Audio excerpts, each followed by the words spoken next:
Oh my God, we're all here. We are. We got to talk really fast because crazy. Brandon's on in 15 minutes on his channel. So everyone who's here will wants to see him live. We need to keep this to 15 minutes. Let's go. I mean, I said 35 minutes. Now you're pushing it to 15. I was like, ooh, okay. Well, apparently, Phil, you have stuff to do. Yeah. I mean, I just got to meet with your son. That's all. Hell, I just got done with my son.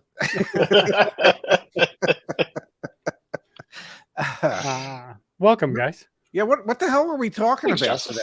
today? We are talking about California and the lovely power grid. What about it? How wonderful it is, how secure it is, how we never have any problems here with supplying power. It's wonderful. And I apparently today I wanted to be very transparent about everything. Yeah, I can see that. Yes. Yeah, didn't realize that I was quite this transparent about it, but that is.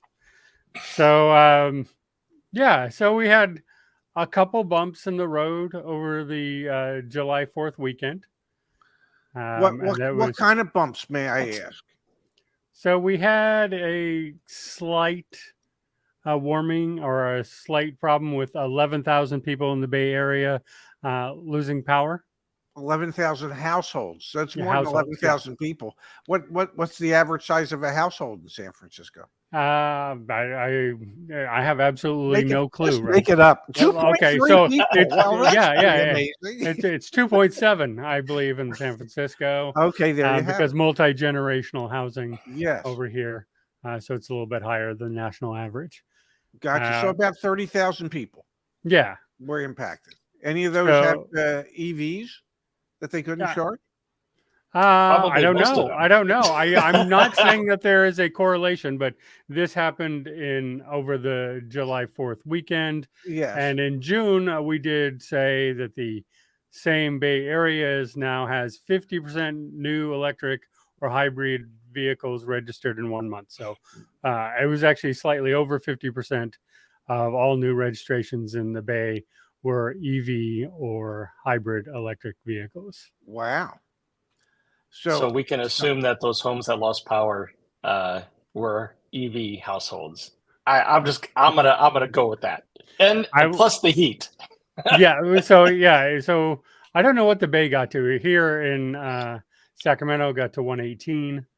The Bay got very hot, and I know this power was related to a fire at Panera Bread, which took out a transformer. Which then sort of escalated out from there. But, the heat certainly had the most part to play with that. And then as we're talking about grid all the time and whether it's ready for EVs, certainly the EVs could not have contributed to this, as we do not have bidirectional yet in the Bay Area. I would like to say that if we did have bidirectional, yes, we could have saved this problem. Possibly, although with a blown transformer, I don't know how many. I don't think that would have. I don't know how many of those were directed by that one transformer, because I know it started there, but not all 11,000 households were from that one transformer, obviously. So it just sort of expanded out from there. Yep. So if you were one of those unfortunate households and you had an EV, how long were they without power? Out of curiosity. So the longest was 23 hours, but most were on within 4 or 5. Okay, so if you had an EV that needed a charge and you normally charged it at home, you were one of those affected households, you could have had a real issue. Yeah, if you were like not having any charge and couldn't get out to another station, yeah, absolutely, that would create a large issue. And as Igor says, a large zone like that, the grid is overloaded to the max already. Those EVs had a part to play in that for sure. In that, again, California has the largest virtual grid, but it's not much in the Bay. It's mainly down in Southern California. Mm-hmm. And it's 50 megawatt hours. It's not huge yet, but it is the largest and growing.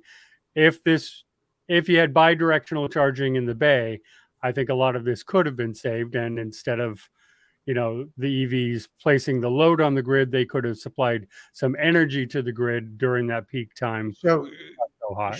should we define what bi-directional charging is so that everybody understands? Yeah. So most EVs, not Tesla, but most EVs have bi-directional charging, meaning that, including Ford and GM, meaning you can take power out of the vehicle and supply it to the home, or in some cases, like down in LA where they're doing experiments, to the entire grid. Wow. And so they can use your battery to help charge there during peak times. And then when you can get the energy back when it's lower and not peak time and the rates are lower. So you can supply and sell your energy basically, and then buy it back when it's cheaper. Gotcha. So that's bi-directional charging. Yes. Okay. And California has 50 megawatt hour virtual grid now. They're trying to get much higher. Australia has the largest one. I think they're at 10 gigawatt hour virtual grid down there in South Australia. Justice, what do you mean by virtual grid? So anything that would be these EVs or home battery, like the Tesla Powerwall stuff. So these are energy stored in all of these batteries. So you don't have a power plant you can take from them. So they're virtual because you're not generating power with them. It's not a power plant that you have to bring on. You're storing power. It's stored power that you can use when you hit these peak times. So in theory, if we have a national massive virtual power grid, you can eliminate the peaker plants. You may not be able to eliminate all the power plants, but all the peaker plants can go away. And that saves a ton on energy and infrastructure and everything right there. And you said that Teslas are not bidirectional. Currently, Teslas are not bidirectional. And correct me if I'm wrong, but let me guess, Tesla's the number one selling registered EV in California. It is, but I will also say this. The virtual grid is powered 95% by Tesla and the Tesla power walls and batteries. Okay. So while their cars are not bidirectional, they are absolutely the leader in battery storage and grid supplying. May I suggest that was spoken like a true fanboy? No, I'm pointing out the facts. Nobody else is doing that. That's all. I never say I'm not a fanboy, but I'm sorry. I do apologize for that. I should not have taken that shot, but it was so wide open that it would have been foolish of me not to. No, I was just, that's fine. I never say I'm not a fanboy, but I'm just saying that I don't see anybody else running to do stable battery storage either. Like they are. It's really Tesla, and then, kind of a handful of other people barely scratching the surface in it. I think they really need to do a deeper dive in that. That really needs to be a priority to be able to store energy like that. That is Tesla's priority, and that's why they're the number one in the world with it. But I agree, more people need to get on. And if we want clean energy, because look, talking about California, there are some people in California who've owned solar and wind farms, and they are selling those off at quite a rapid pace to try to get more traditional energy in, because those can't produce enough energy right now. So, which is the hard thing about transitions, as we know. And I'm not trying to make excuses for it. It is what it is. Power needs to be generated. However, you can generate power right now, but for it to go green, we need more of it.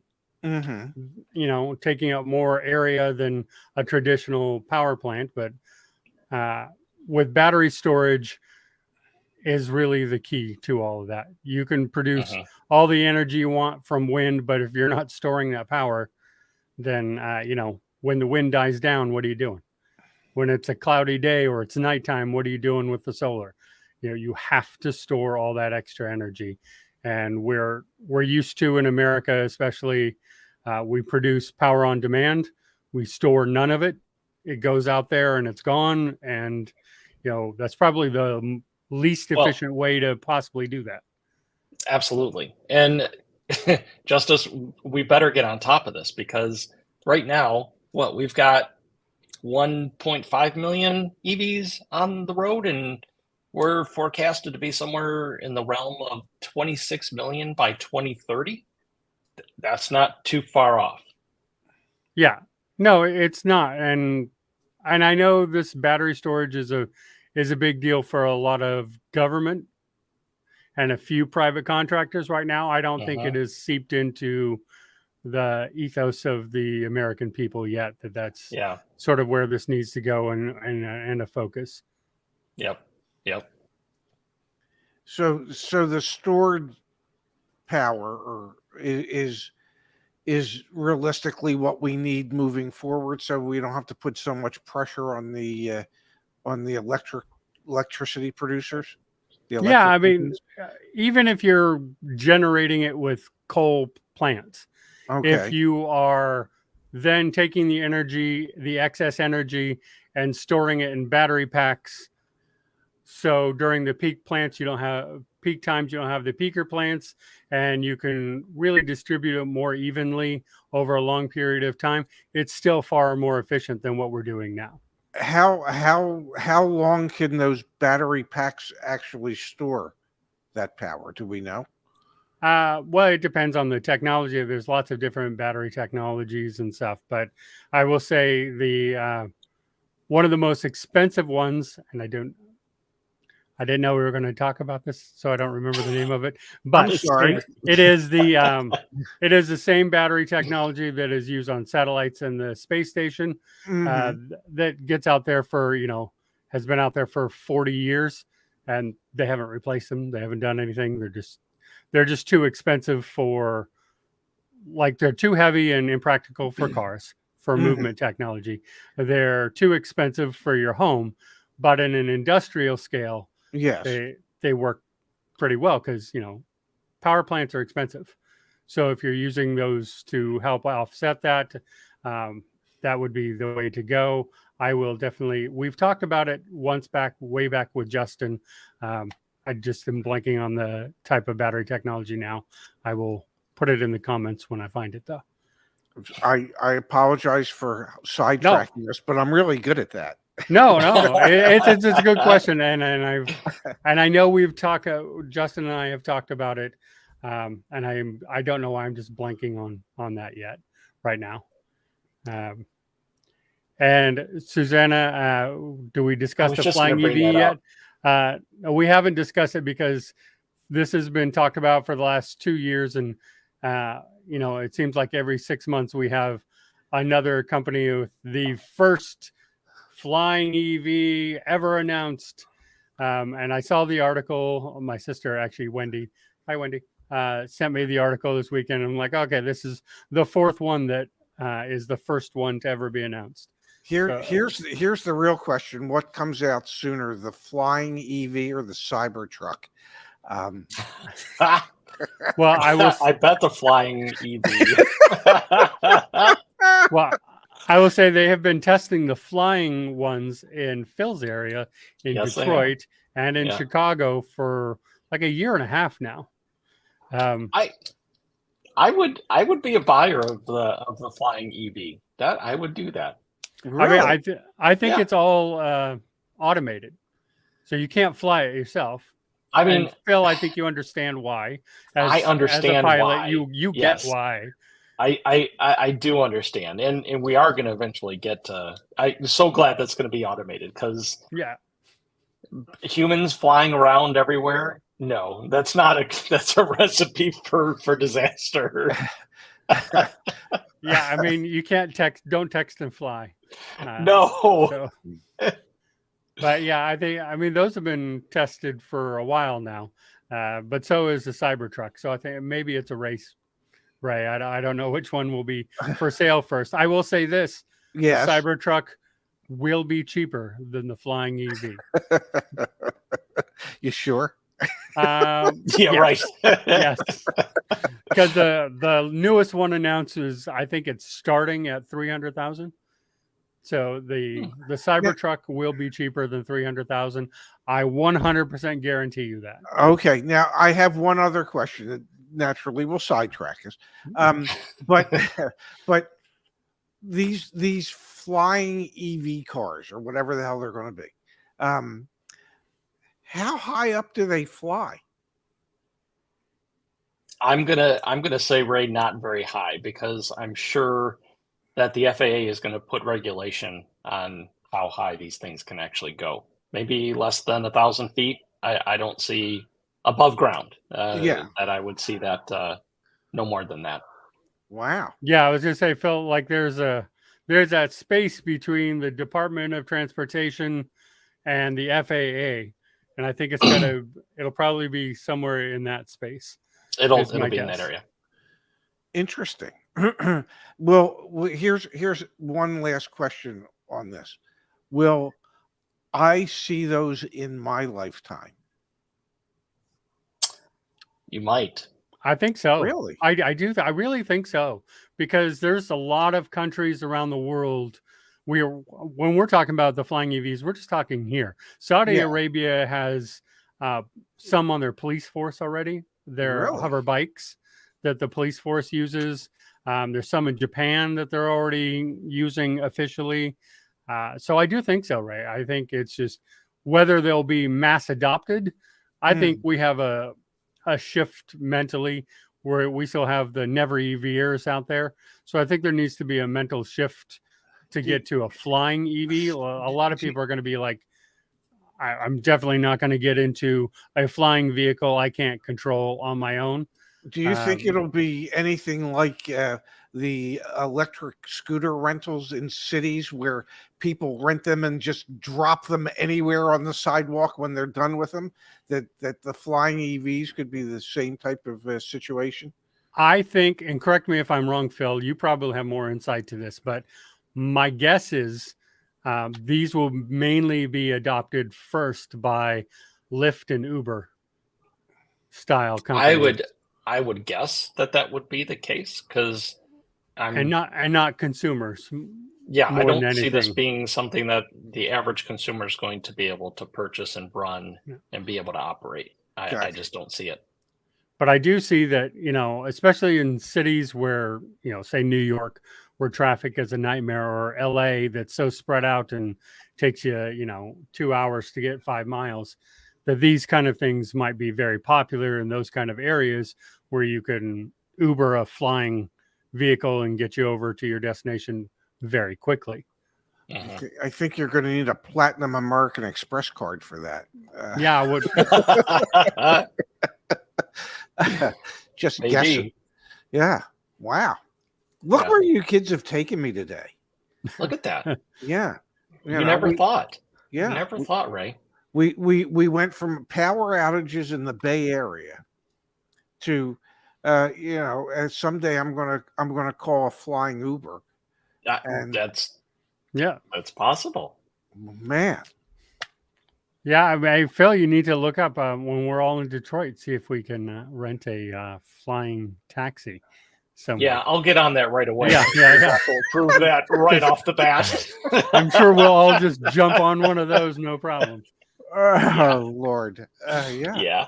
When we're off air, I have a great joke about that, but I'm not going to say it on air. So. Because we could end up off air forever if you want. That's right. Yeah, it could be some out there that would wish that would happen. Let's hope not, but Yeah. Yeah, James says balloons will be here first. Balloons will come sooner. I don't know if you know, James, but we've had balloons for years, just like decades. We've had balloons. That invention has already come. Yeah, but they don't have Uber balloons. Uber balloons. That's right. Right. maybe the cheap Chinese balloons. We know they work and they can fly. So Yeah, maybe that's those true. will come to the U.S. and we'll start Yes. renting those. I don't know that I would be in, but yeah.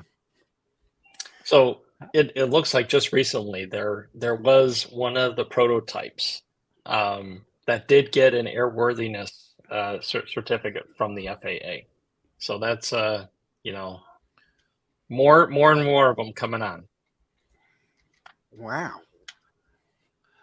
Wouldn't that be like wouldn't that be kind of like a blimp almost? Well, a balloon would be, Yeah. but not the aircraft that Phil's talking about. Mm-mm. Yeah. Okay. But yeah, I do know that they are doing hydrogen blimps in Europe. And it's almost like, hey, what could possibly go wrong? If only we knew. But are we? Is that a referral to Lakehurst, New Jersey? I And was, the Hindenburg? yeah, Perhaps? I was more referring to the Hindenburg because Yeah. Well, I it think, happened at Lakehurst, New Jersey. Yeah. oh, it did really. Yeah, I did not yeah. know that. Yes. I admit I've not studied that enough. I know about the incident, but that makes more sense. For some reason, I thought it happened in Germany, but now the commentary being in English that goes through my head all the time makes a lot Yeah. more sense. Yes. Yeah. Yep. Yeah. The news. It never really heard occurred to about me it. that Yeah. it was in Yeah. English. Yeah. Yeah. There was a reason for that. Yeah. Oh man. Yes, they do some helium, James, but they are experimenting in Europe, so with hydrogen again.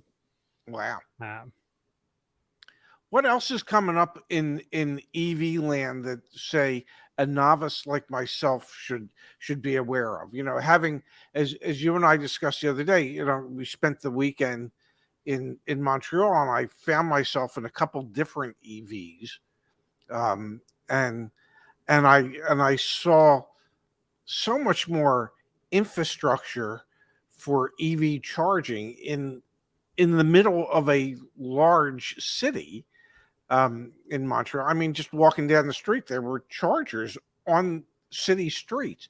Do we see more and more of that coming here? certainly more has to come to your area, Ray, because you have almost nothing. But Thank you. you know, Thank you for that. I see it all over here. Like, you know, it's all over California. You know, we did the show last Friday with my sister talking about our 1,000 miles in 2 days road trips, and you know, we were never short of being close to a charger Yeah. ever. Tesla or otherwise, you know, there's lots of others too. So I do think, you know, the bigger cities are going to have to adopt more. Even Boston, I found, doesn't have nearly as many as just straight out Sacramento, which is crazy to me. Mm-hmm. You know, a major city versus Sacramento. No offense to Sacramento, but we still have cows roaming around the streets. So I don't consider us a major city for some reason. Come on, Sacramento's a pretty large city. It's pretty spread out, but Wow. we literally have freight trains that go through the middle of the streets that block traffic, and cows that run around the roads. So No, cows. yeah. Literally. No, we have literal cows. Yeah, Come on. we Stop really do. it.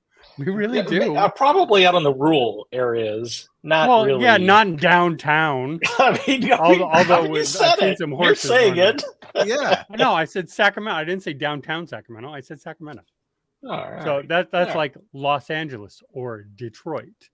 Yes, correct. We don't mean the Correct. actual city part. But Ray, to answer your other question, some of the news that you may want to follow is Mercedes just adopted the Tesla charger. Okay. So, That's pretty important, isn't it? Yeah, that's I mean, again, it seems like the dominoes are just falling, and it's gonna be who's left out and not who's opting in eventually. So the Tesla charger appears at the moment to be the charging standard, or will be, for North America. Yeah, it seems like it will be the North American charging standard. Okay. Agree. Mhm. Agree. Yes. Right. Yeah, that's why they call it the NACS. That's right. Son of a! I can't believe they did that. Wow. But the other big news, I think, Ray, and this is just trickling out. So, and it's not from any of the major sources yet. So, file this in the rumor category. But Toyota keeps having leaks that they're very close on the solid state battery, and they're talking over Really? 700 miles. Wow. So, we'll That'll see be a how big deal. that will be an industry changer on a solid state with over 700 miles. Now, So it'll charge so much faster and drive longer and last longer. Wow. So do we know, Justice, comparatively what the cost is to manufacture each? So up to this point, solid state has been mostly theoretical because it has been so expensive to do. Yeah. So Toyota has been working on this for like a little over a decade. They have been working on this, Wow. but they're saying they're coming pretty close now to it. We'll see. Again, this isn't from the mainstream, so you sort of got to take it with a grain of salt. But if they are getting Yeah. close to it and they have figured it out, and part of their main thing hasn't been figuring out the technology of it, but how to get that cost to be something reasonable that you can put into a car and still sell the car for a reasonable amount. Although some people think Toyota's pricing strategy is already no longer reasonable. Yeah. What is the difference between a solid state battery and batteries that are in use today for EVs? What does that mean when they say a solid state battery? And explain it to me like I'm in kindergarten, because as you know, for this stuff, I really would be. So let me, because people like to hold me to my word here. Okay. So even though I speak with a more rudimentary style, I'm not a battery chemist, but I know lithium ion, of course, has a liquid and coolant in it. So a solid state battery has higher energy density than lithium ion that uses liquid electrolyte solutions. Solid state doesn't have the risk of explosion or fire, so there's no need to cool and protect from there. I do know we have some battery experts. We have Mark in here somewhere, battery expert. Maybe Mark could explain it better than I could. You need a chemist to be able to explain this, because the compounds and how the electrolytes are actually formulated and yeah. I understand how the electrolytes go back and forth and do all that ish, but I don't understand the full chemistry of a solid state for sure. We'll have to do. Does if it's solid state, are solid state batteries, if and when they become available, will they be as affected by temperature as the other batteries are? No. So they're not as affected by temperature. You don't have thermal runaway, which is a big thing with solid states. So I mean, they will be affected by temperature, as everything is, but not as much. So they'll be not better to the same degree. Yeah. So they'll be better in cold weather. You just won't have that kind of loss that you do in lithium ion in cold weather. And so let's see. Mark says, thank you, Mark. It says it helps mitigate the risk of anode and cathode from piercing through the separator. Risk of soft short goes down massively. So yeah, that's not explaining it like I'm a kindergartner. I was going to try to clarify that with my rudimentary knowledge as well. So that's where you get the thermal runaway, is from piercing through the separators from the anode and cathode, which are two different sides where the particles go back and forth, which charge up the battery. That's the simplest two other way things I can here do too. Two other good things here, Ray. Yeah. Better on rapid charging. They're able to take a charge quicker. Much faster. Also, much faster. They're also lighter. So I was just looking at this. A typical 80 kilowatt our battery weighs about 1,000 pounds, whereas this is Okay. going to weigh about a third. Wow, that's a huge difference. Yeah, well, but that's because, Ray, as you well know, liquid is very heavy. And so the lithium ion has a lot of liquid in it, both cooling and otherwise. Gotcha. So that creates a lot of weight on these batteries. Oh my goodness! So Could the you solid imagine what state this could do to a Hummer? it can make it almost only 7,000 pounds. It would be amazing. Right, only. Yeah, it would be crazy. But and part of this solid state thing is you can have a smaller battery. Yeah. Okay. You just flat out have a smaller battery that goes farther and charges faster. So That sounds like a win, doesn't it? Yeah, and that smaller battery would be lighter. So all the way around, It still costs. If someone could figure out the cost of this, and how to make it affordable. Gotcha. And also how to recycle it too, right? So they're still they quite haven't figured out how to get the recycling down on it. Wow. Yeah. Okay. So I mean, there's still ways to go, but Toyota's been working on this for a very, very long time. And I think realistically, let's look at it. Lithium ion batteries have come down 78% over the last 15 years, but that's because we've produced more and more of them. So the first solid state batteries, just realistically looking at manufacturing and how the human history of manufacturing has gone, the first ones aren't going to be cheap. Yeah, no, it's kind of like when they invented the TV. I mean, the first ones were kind of small and really expensive, and now they're kind of big and really cheap. Eventually they figure out ways to build them quicker and less expensively. So, yeah. And here's one for Phil, who used to repair computers and phones all the time. Yeah. Solid state doesn't expand, so it doesn't balloon up like lithium ion pouches. Ever seen a blown up battery in your career, Phil? I've seen way too many. I've seen them actually kind of by accident ignite and spew, and it's dangerous. Wow. But yeah, I mean, there were MacBooks that came in, and those are all aluminum, right? The actual case of them. Well, the battery is about this. It's a rectangle size, and you get all those cells, in inflate, and it actually pushes the back case off of the laptop. Like people would come in and I don't know why it's charging anymore. I don't know why I can't. Why is it not running on the battery? Did you notice that your mouse pad is protruding up at all? I don't know. Wow. So and those things can technically happen to your car too if you got the lithium ion battery. Absolutely. Yeah. It's likely. No, just like a MacBook. Is it likely to happen in your MacBook? No, but can it? Absolutely. Yes. Yeah, it can. And and the solid state sort of eliminates a lot of that. But the solid state has sort of been that mythical thing that has been out there. We've been able to make it work, so it's not completely theoretical, but it's just so expensive to do that it hasn't been practical. So if we can make it practical, and the batteries on the space station and satellites, by the way, that I mentioned, have been solid state. Okay. Again, way too expensive, way too heavy, the way they've worked out, but they just keep running.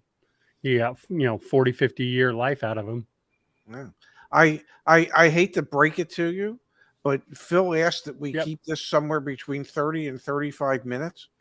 So if we stop at any second now, we can still be under the 35-minute mark. All right. Yes. It's okay. I told you guys that time frame, so I built in a small buffer, thinking that we might go over a little bit. So we will. It's a good time to you. Yeah, Thank it's you, a good Ray. time to stop anyway.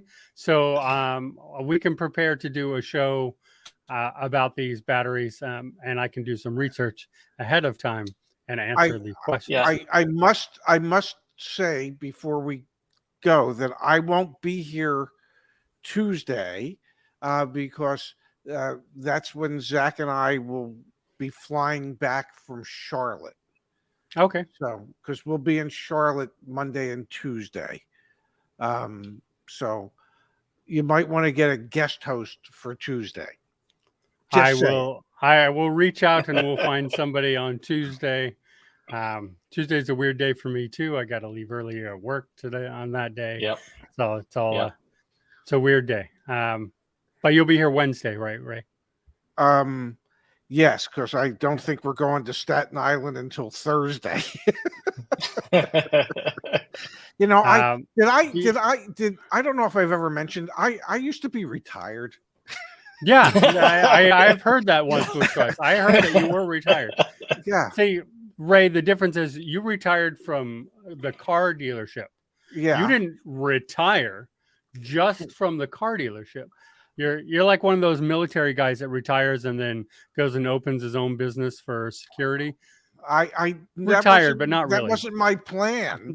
You know, I was literally retired. Okay. My son changed all that for me. But yeah, so Monday and Tuesday we're in Charlotte. Thursday I know we're going to Staten Island. So I don't know. and I would just like to note, I have asked Justin, and he says he takes naps about 1 o'clock every day from raising those two kids. So it'll still be a while. I just want to set the expectation for everyone. Justin will come back, but it's still going to be a while. He needs his rest, and I'm definitely not going to push him on that. Yeah, no, I understand it. Well, ooh, Susanna, MK, yeah, please. Yes. Yeah, if you can figure out how to get him on the show, please let me know. We need to get him on here. I have reached out. But so we'll figure out someone for Tuesday, and I will work on getting the battery chemistry together so we can have a real discussion, because that's a very fascinating subject. Absolutely. So thank you, Phil, for being here as always and talking flying cars. Even though I didn't know that's what we were going to talk about, but we did it anyway. I love it. Yes. I'll actually buy one of those. And thank you, Ray. We will see you on Wednesday. Yes. Everybody have a great weekend. All right. Thanks, everyone. Bye. Yep. Bye.